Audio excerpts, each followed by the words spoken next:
Hello, this is P Daddy, and I have a tutorial today. We are taking on a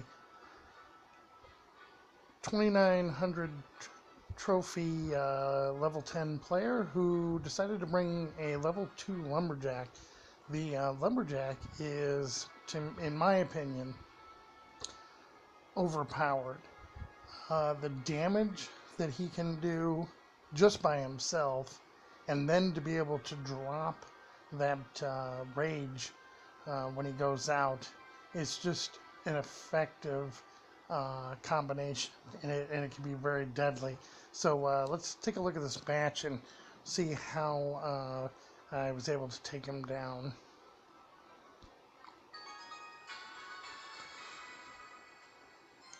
Alright, so looking at my starting hand, I knew that I didn't have my elixir pump, so I just decided to drop one of my lower level troops, which was a 4 elixir musketeer.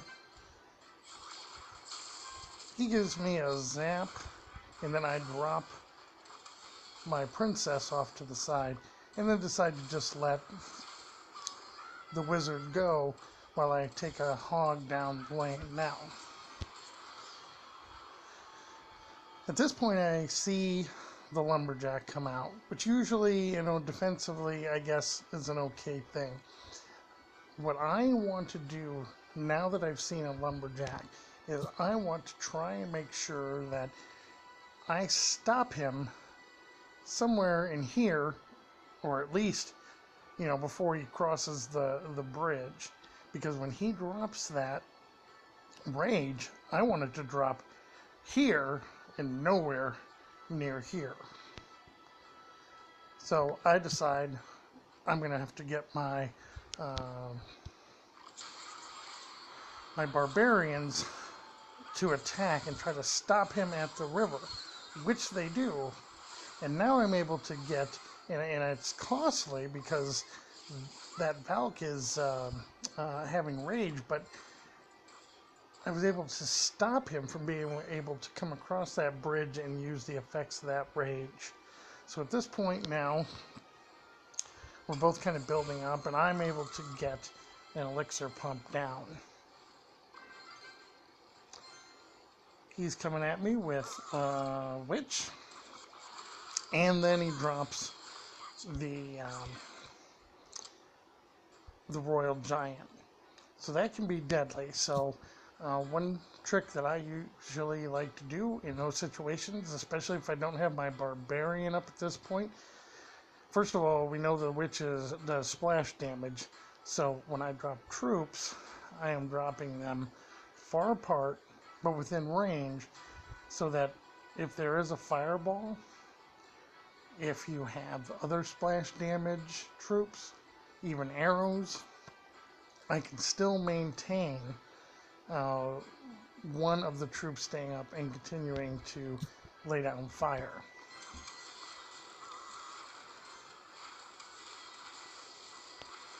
So he comes with a fireball. Now I'm able to get my barbarians down. Now at this point, you can see I have a good push coming this way.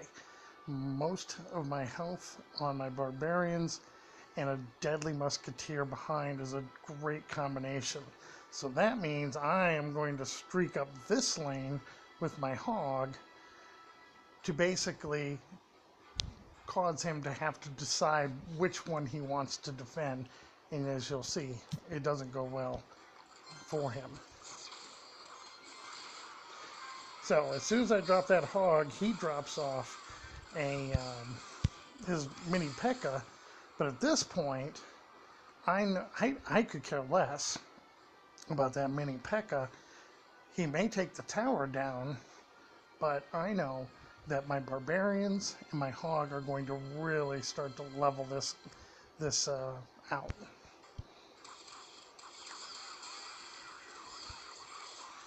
So he drops the Lumberjack. I got him at the at the bridge, which is exactly where I wanted him.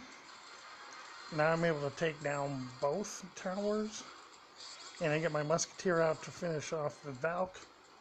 At this point, I'm pretty certain I'm going to take this down. I don't have a good troop to combat the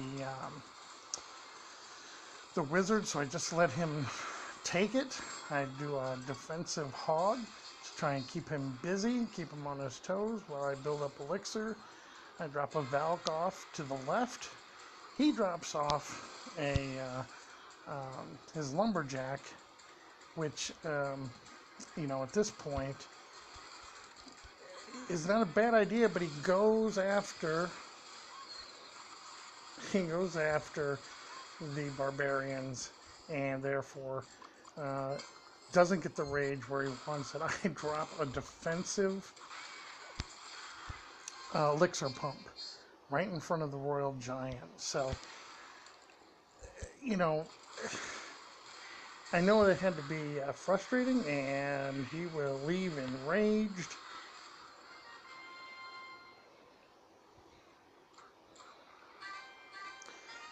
But that's how I was able to take it down. So some important keys to remember when you are having to use troops other than, say, barbarians to take down Royal Giant.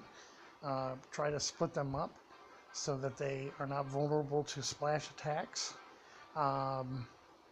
When you see that you're up against a Lumberjack, try to stop him before he crosses the bridge. And then at the end, you saw the use of a defensive elixir pump, knowing that that Royal Giant could be coming back up. And then as far as the offense, when you're able to get a push down one lane, sometimes it helps to split it off down another lane and make that opponent decide which one he's going to try to defend. So that's it for this tutorial. Hope you enjoyed it.